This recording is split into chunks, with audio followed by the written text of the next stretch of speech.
नमस्कार दोस्तों, GS global channel पर आप लोगों का हार्दिक अभिनंदन करते हैं। आज है 19 दिसंबर और 19 दिसंबर 2022 का करंट अफेयर्स की सीरीज लेकर के एक बार फिर से आप लोगों के सामने हाजिर हैं। आप हमारे जीएस ग्लोबल चैनल को सब्सक्राइब करें, बेल आइकन को दबाएं ताकि आपके पास नए वीडियोज के नोटिफिकेशन पहुंचते रहें।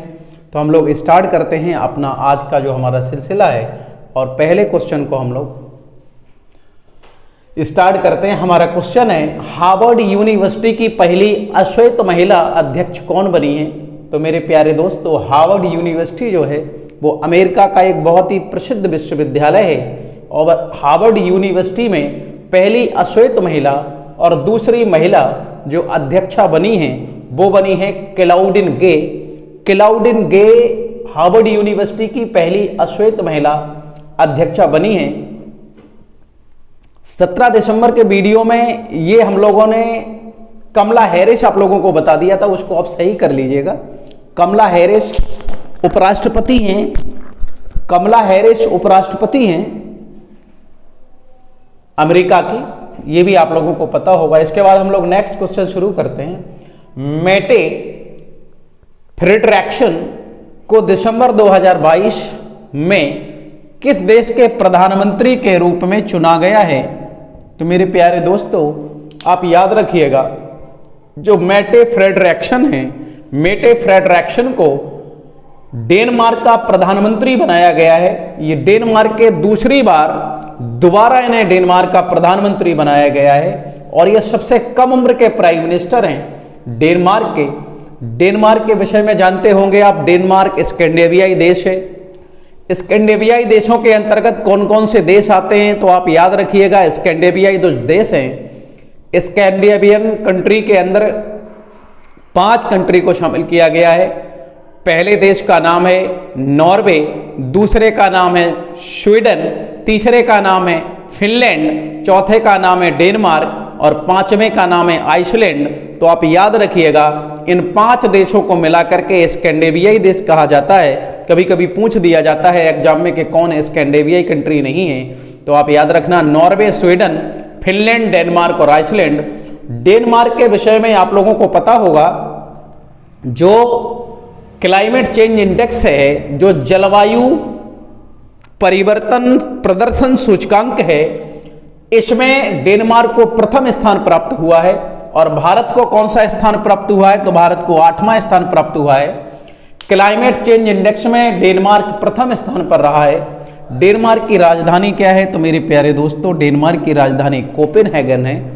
डेनमार्क की मुद्रा क्या है? तो डेनमार्क की मुद्रा है डेनिश क्राउन। तो आप लोगों को पता होगा, मेटे फ्रेडरिक्सन को दूसरी बार डेनमार्क के प्रधानमंत्री के रूप में चुना गया है। यह बहुत ही महत्वपूर्ण क्वेश्चन है। इसके बाद हम बात करते हैं क्वेश्चन नंबर 3 की, और क्वेश्चन नंबर 3 है कि किस देश ने ऐतिहासिक परमाणु संलयन का नया परीक्षण किया है? तो मेरे प्यारे दोस्तों, अभी हाल ही में कार्बन फ्री एनर्जी के क्षेत्र में, क्लीन एनर्जी के क्षेत्र में अमेरिका के द्वारा, अमेरिका की कैलिफोर्निया जो यूनिवर्सिटी है उसके साइंटिस्टों के द्वारा यूएसए के अंदर न्यूक्लियर फ्यूजन यानी कि परमाणु संलयन के क्षेत्र में एक बहुत बड़ी उपलब्धि हासिल की है। और अमेरिका कार्बन फ्री एनर्जी को अब रिड्यूस करेगा, जिसके चलते आप लोगों को पता होगा कि अमेरिका के अंदर जो पेट्रोलियम पर आत्मनिर्भरता है वो कम होगी। और क्लाइमेट चेंज के क्षेत्र में बड़ा ही ऐतिहासिक फैसला है अमेरिका का। आप लोगों को पता होगा कि परमाणु संलयन क्या होता है। तो जब 2 हल्के परमाणु नाभिक मिलकर के एक बड़ा परमाणु नाभिक बनाते हैं तो उसे परमाणु संलयन कहा जाता है। और परमाणु संलयन आप लोगों को पता होगा, सूर्य में ऊर्जा का स्रोत भी क्या है? तो सूर्य में भी ऊर्जा का स्रोत है परमाणु संलयन। तो परमाणु संलयन के तहत कार्बन फ्री एनर्जी बनाने वाला दुनिया का हम कह सकते हैं कि एक बहुत ही शक्तिशाली देश अमेरिका के द्वारा ये बहुत ऐतिहासिक फैसला लिया गया है और हमारे विश्व के जो साइंटिस्ट थे वो लगातार 50 वर्षों से इस क्षेत्र में काम कर रहे थे, तो उन्हें एक बहुत बड़ी उपलब्धि हासिल हुई है। तो कार्बन फ्री एनर्जी अब प्रोड्यूस करेगा अमेरिका, यानी कि परमाणु संलयन का एक बहुत ही बेहतरीन परीक्षण अमेरिका के द्वारा किया गया है। अगला हमारा क्वेश्चन है कि हाल ही में किस देश ने दुनिया में पहली बार सैटकॉम स्पेक्ट्रम की नीलामी करने वाला है? तो दुनिया में पहली बार सैटकॉम स्पेक्ट्रम की नीलामी करने वाला जो देश है वो भारत है। सैटकॉम का मतलब होता है सैटेलाइट कम्युनिकेशन। सैटेलाइट कम्युनिकेशन से जुड़े हुए जो स्पेक्ट्रम हैं, सैटेलाइट कम्युनिकेशन से जुड़े हुए जो स्पेक्ट्रम हैं उसकी नीलामी भारत करेगा। और जो आप लोगों को पता होगा जो कम्युनिकेशन से जुड़ी हुई, जो सैटेलाइट कम्युनिकेशन से जुड़ी हुई कंपनियां हैं वो स्पेक्ट्रम को खरीदेंगी, यानी ओपन मार्केट में अब इसकी बिक्री होगी और जो सबसे ज्यादा बोली लगाएगा वो स्पेक्ट्रम को खरीदेगा। आप लोगों ने देखा होगा कि भारत के द्वारा ये ऐतिहासिक फैसला लिया गया है। एलन मास्क के विषय में सुना होगा। एलन मास्क की जो कंपनी स्टारलिंक है ये सैटेलाइट ब्रॉडबैंड उपलब्ध कराने जा रही है और भारत के अंदर सैटेलाइट, आप लोगों को पता होगा कि इंडिया के अंदर सैटेलाइट ब्रॉडबैंड कौन उपलब्ध कराएगा?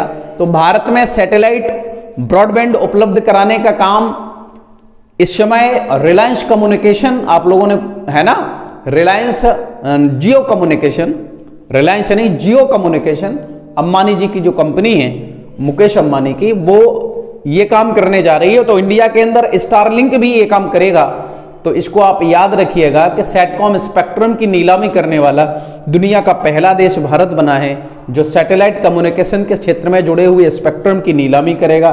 अगला हमारा क्वेश्चन है कि उधमपुर श्रीनगर बारामूला रेल लिंक परियोजना पर बनाई गई भारत की सबसे लंबी एस्केप टनल की लंबाई कितनी है? तो आप लोगों को बता दें हम कि उधमपुर श्रीनगर बारामूला जो रेल लिंक है इस पर भारत की सबसे बड़ी टनल का उद्घाटन 15 दिसंबर 2022 को किया गया है और इसकी जो लंबाई है वो 12.89 मीटर यानी कि 12.89 किलोमीटर की इसकी लंबाई है और ये सुंदर और खारी स्टेशन के मध्य है। आप लोगों को पता होगा बहुत ही लंबी ये टनल है और ये इंडिया के श्रीनगर को भारत के अन्य जो हमारा भारत मुख्य भारत है उससे जोड़ेगा, यानी कि बेहतरीन कनेक्टिविटी जिससे कि श्रीनगर को और जम्मू कश्मीर को उपलब्ध हो पाए। इस क्षेत्र में बहुत ही ऐतिहासिक काम है। इससे पहले आप लोगों को पता होगा श्यामा प्रसाद मुखर्जी टनल, जिसको चेनानी नासरी टनल भी कहा जाता है, अटल टनल, ये सारी जो सुरंग हैं इसके विषय में भी आप लोग देख सकते हैं। इसके बाद हम बात करते हैं अगले क्वेश्चन की। अगला क्वेश्चन अगला क्वेश्चन हम लोग देखते हैं। आईएनएस मोरगुआव को कहां भारतीय नौसेना में शामिल किया गया है? तो जो आईएनएस मोरगुआव है इसको भारतीय नौसेना में शामिल किया गया है मुंबई के अंदर। इस दौरान आप लोगों को पता होगा कि माननीय रक्षा मंत्री और जो भी हमारे सीडीएस हैं वो भी यहाँ पर उपलब्ध रहे। तो Mazagon dock ship builders limited के द्वारा इसका निर्माण किया गया है और जो मोरगुआव है वो मुंबई के अंदर इसको शामिल किया गया। और मोरगुआव क्या है? तो एक बहुत बड़ा, हम कह सकते हैं कि एक बहुत बड़ा जहाज है जिसको प्रोजेक्ट 15B के तहत बनाया गया है। 15B के तहत 4 बड़े बड़े जहाज बनाए जाने हैं जिसमें विशाखापट्टनम बनाया जा चुका है, मोरगुआव बनाया जा चुका है और इम्फाल और सूरत वर्ष 2025 तक भारतीय नौसेना में शामिल हो जाएंगे। अगला हमारा क्वेश्चन है कि हाल ही में अंतर्राष्ट्रीय प्रवासी दिवस कब मनाया गया है? तो 18 दिसंबर को अंतर्राष्ट्रीय प्रवासी दिवस मनाया गया है। और अंतर्राष्ट्रीय प्रवासी दिवस मनाने का उद्देश्य क्या है? प्रवासियों का क्या योगदान रहा है, इनकी अंतर्राष्ट्रीय स्तर पर क्या महती भूमिका रही है, इनकी भूमिका को याद करने के लिए अंतर्राष्ट्रीय प्रवासी दिवस 18 दिसंबर को मनाया जाता है। अगला क्वेश्चन है हमारा कि आयरलैंड के प्रधानमंत्री कौन बने हैं? तो आयरलैंड के जो नए प्रधानमंत्री हैं वो बराडकर बने हुए हैं, सबसे कम उम्र के प्राइम मिनिस्टर हैं और दूसरी बार प्राइम मिनिस्टर बने हैं ये लियो बराडकर। और लियो बराडकर ने किसका स्थान लिया है? तो माइकल मार्टिन का स्थान लिया है। माइकल मार्टिन इस समय आयरलैंड में उप प्रधानमंत्री के पद पर हैं। आयरलैंड की राजधानी क्या है? तो डबलिन है। और आयरलैंड की मुद्रा क्या है? तो यूरो है। ये आप याद रखिएगा। अगला क्वेश्चन है कि हाल ही में लगातार तीसरी बार T20 विश्व कप नेत्रहीनों का किसने जीता है? तो इंडिया के द्वारा जीता गया है। इसका आयोजन बेंगलुरु के चिन्नास्वामी स्टेडियम में किया गया। फाइनल मैच भारत और बांग्लादेश के बीच हुआ। भारत ने बांग्लादेश को 120 रन से रौंद दिया और ये खिताब जीत लिया है। तो अभी तक हम बता दें कि 3 जो नेत्रहीन विश्व कप हुए हैं T20 वर्ल्ड कप के, वो तीनों के तीनों भारत के अंदर हुए हैं। चौथा जो T20 क्रिकेट विश्व कप नेत्रहीनों का होगा उसकी मेजबानी पाकिस्तान करेगा। अगला क्वेश्चन है कि हाल ही में किस देश की राजधानी ने नए घरों के लिए सोलर पैनल को अनिवार्य कर दिया है? तो 2025 के बाद जितने भी घर जापान की राजधानी टोक्यो में बनेंगे उन सभी में सोलर सिस्टम लगाना जापान की गवर्नमेंट के द्वारा अनिवार्य कर दिया गया है। इसी के साथ आज हमारा करंट अफेयर्स की सीरीज यहीं पर पूरी होती है।